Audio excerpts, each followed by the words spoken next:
大叔都没钱了，买装没钱又装是先了啊，先了嘛，你还 OK。nhớ sông sạch à, nó nào anh tung khen này kiến cái nhu vô chạy vô cá chập lại lúc cái nào, con té vào chạy dục đi thì phồng lùng nữa, ok.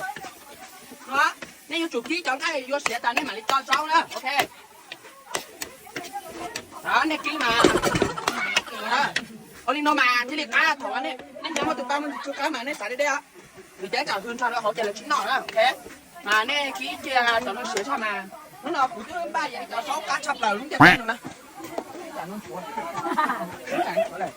Mà vô cho lúc nó chia lon á, chia lon mà cái kia đó, nhưng mà lúc này cho chỉ có kiếm cái nhung nó cái gì chả mà nhung của có lắm. Mà thằng nó chơi bao cho là mình chuẩn bị á, cũng khai lên chuẩn bị đây là kiểm tra gì á? Kiểm tra gì hả? Cái gì? Ôi hù! Ôi, mày còn nón xưa à? Mà là phải kiểm tra mà. Không, cái bảo đây em sẽ bán mà. Tôi có cái xe từ sau tôi mất là của ta. Cô có nhiều là nhiều à? Đây có phải quốc cáo đâu. Cái này ui dồi ơi. Đấy. Cái bà Mùi Sơn Lai là bữa này mà. Này con như này, con tụi kiểm tra chất lượng này. Con từ Mùi Sơn Lai là chọn đó. Con tụi kiểm tra chất lượng, con chỉ kiểm tra này. Thì đấy là cô có ui dồi ơi, con xem này.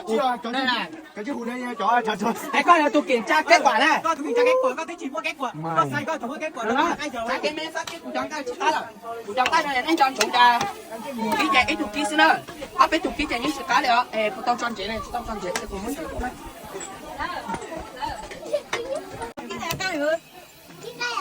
Thảo ai thì ai yêu chọn chế ta thì cũng chế ta số tao mấy chế nào mà cho mấy chế yêu cho số chế nó đó, chế nó mà sẽ khá là ok, ta đi nó mà, chọn chúng chạy yêu chỗ yêu chế chạy yêu đó,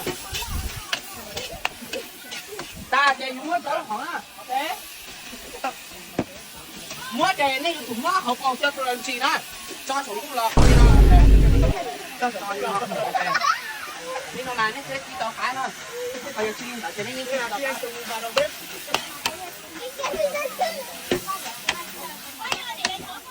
đó nhưng mà số theo khá chân cái đó nè nhưng mà nó sẽ tao chân cái cái chơi số khá sắp lại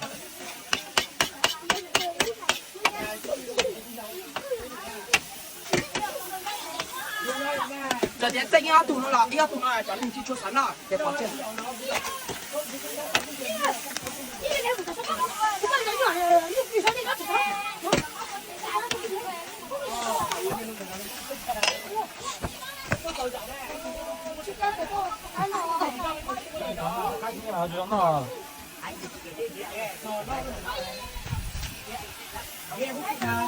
chắc rồi à nó như chúng nó từ qua cuối này qua thế nào để bỏ là cuối bỏ đấy là cái vung đậy vào cho nó mới chín nhanh ấy.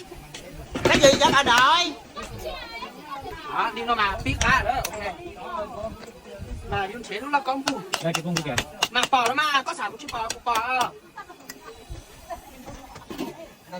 nên trộn kèo cho nó có nó ta trả tròn đó mà anh cho trộn nó có mà mất cầu lên nó đó chỗ trà thầu giống nó không phụ tẩy ngược đây trà vô chủ là đu vô chủ tẩy á tôi đi nó mà trên giờ đó là cũng chỉ tẩy không mà trên giờ đó quân đây thầu vô chủ ba hai thì y vô chủ sĩ tu xe của cái rồi đó chỗ đây sĩ tu mê thế nào sĩ tu lá chỉ đó sĩ tu mê chứ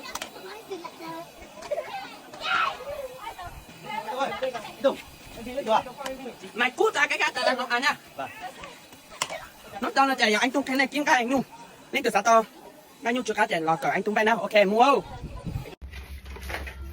à anh tung có lúc chưa chập lắm tại con mà chỉ tao dùng tí tiền cú chập lắm mà tiêu chi mỏ đi cú tôi hay cái chi mỏ là lúc chưa chập lắm nó chạy cho chi mỏ đi à nên mua bánh kẹp lắm phú linh tại sẽ chạy này à chạy tu lê tan cho lo rồi nữa nhà tiền nó nên sao tao lúc cho plau xử lý cho plau mò chơi mò là giờ plau khó cho là giờ plau tết plau ta nữa chị sau khi đấy là dù tao cũng lúc cho plauแต่nó cho ba có cho có plau nữa nhà tiền có sao tao nó chơi xe xe tao sau khi đấy tôi chỉ tao bù lúc cho cho chị các bạn thể nhiên gây sai giờ có xong đấy nữa ok